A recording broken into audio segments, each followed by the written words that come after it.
to breaking news. A man has been charged with 3 counts of murder over a tragic crash that claimed the lives of 3 people on Queensland's Bruce Highway. Live to Georgie Chumbley in Brisbane this morning. Georgie, Rafferty Rolfe was behind the wheel of a stolen vehicle.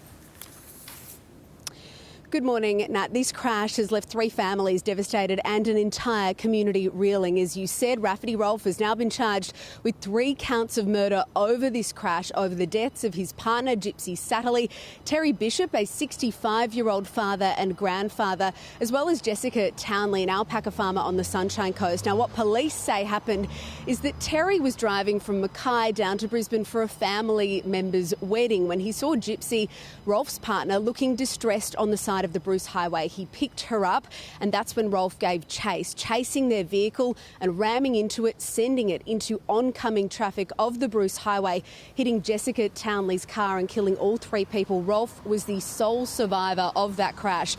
We are expecting police to speak later this morning about details involving their investigation before Rolfe faces Maroochydore Magistrates Court later this morning.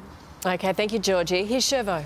Thanks, Nat. The hunt is on for a carjacker in Melbourne this morning who took a toddler along for a ride across the city's southeast after a terrifying carjacking. Live to Tegan Dolling in South Melbourne Police Station. Tegan, the toddler is now back with his relieved parents. Yeah, absolutely, Chevo. Probably the longest 70 minutes of that family's life, though. The 2-year-old boy's dad had just had a minor collision and he was inspecting the damage to his car when an opportunistic thief has jumped in the front seat and taken off. Obviously, the little boy was strapped in the back. Now, it caused a frantic search right across Melbourne. And then the little boy was actually found 16 kilometres away, 70 minutes later, in Ferntree Gully, so a long way from Dandenong, where he was first taken. And he was seen wandering down the aisles of a supermarket there by strangers. The police were obviously called, but when they arrived, the driver and the car, a black Kia Carnival, were nowhere to be seen. Now, they have spent the night looking for that car and driver. The number plate is 1WU5QT, but they're still yet to find that. When the driver is found, though, Sherva, they'll face a number of charges, including theft, but also child abduction.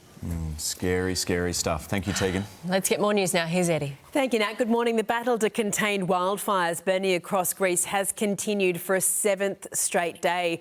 Firefighters are struggling to extinguish blazes on the islands of Rhodes and Corfu as the Prime Minister warned the country was at war with fire. Tens of thousands of people have already fled, with frightened tourists scrambling to get home on evacuation flights. Greece is sweltering under its hottest temperatures in over 50 years. Residents in Melbourne have taken matters into their own hands following a string of aggravated burglaries. Police say the alleged thief broke into 4 homes while the families were inside, getting away with wallets, passports and cash. But he was followed out of one of the properties by 2 residents who grappled with him in his attempt to flee in a citizen's arrest. A 31-year-old man was later arrested by police and charged. A senior bureaucrat involved in the robo-debt debacle has now quit from her $900,000 defence job. Let's go live to Jennifer Beshwati in Canberra. Jen, of course, this follows the damning Royal Commission findings. Yes, it does. Good morning, Eddie. Catherine Campbell was head of the department back in 2015 when it introduced robo-debt, that is the income averaging scheme. For the past year, she's been working as an advisor on the AUKUS alliance, that is the pact between Australia, the UK and the US, and she's been getting about almost $1 million a year. But after the Royal Commission handed down its findings on July 7 and it slammed robo-debt as a cruel and illegal scheme, she was suspended from her defence job and has now resigned. Now, the Royal Commission also had a sealed section which recommends civil and criminal action against a number of individuals. We don't know who they are and we don't know if Catherine Campbell is named in that, though she's yet to make a public statement. Eddie? So much, Jen. The New South Wales corruption watchdog is itself under investigation over its probe into Gladys Berejiklian, and the inspector of the ICAC will examine whether the commission was unreasonable or unjust in taking nearly 2 years to complete its report. The former Premier was found to have engaged in serious corrupt conduct over grants for organisations in Darryl Maguire's electorate of Wagga Wagga. China's wave of restrictions on Australian exports had next to no impact on our economy. The Productivity Commission estimates that sanctions on coal, wine and barley only reduced real GDP by 0.009%. That's a loss of about $225 million, well short of the tens of billions of dollars feared, as Australia looked to other markets instead. The sanctions were imposed after Australia's push for an inquiry into the origins of COVID-19. Two of our most popular shopping brands, Kmart and Target, are about to merge into a single business to create a multi-billion-dollar retail giant. Let's go live to Liam Tapper in Sydney. He's at the 24-hour Kmart in Mount Druitt. Liam, what does this mean? Is it now Target? I mean, will it be changing names? Well, Eddie, this is the question that many mums, dads, husbands, wives, everyday Australians in between will be asking. Will this merger mean we might see a KJ or a Taj Mart even?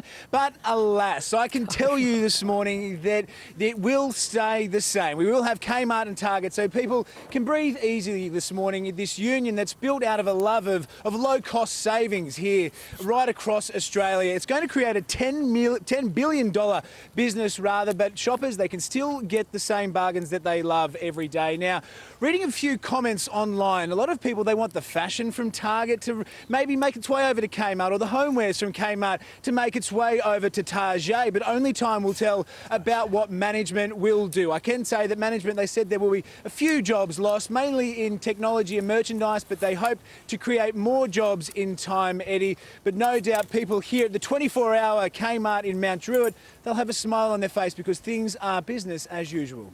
Taj Mart. It's got a fancy ring to it. I think you've nailed that. Thank you, Liam. The Sydney Opera House could soon be lighting up for the Matildas after all. New South Wales Premier Chris Minns previously declared he didn't want to jinx the team, but now says the sails of the landmark will be lit up if Australia reaches the knockout phase. The decision follows pressure on the state government to really amp up the city's World Cup atmosphere.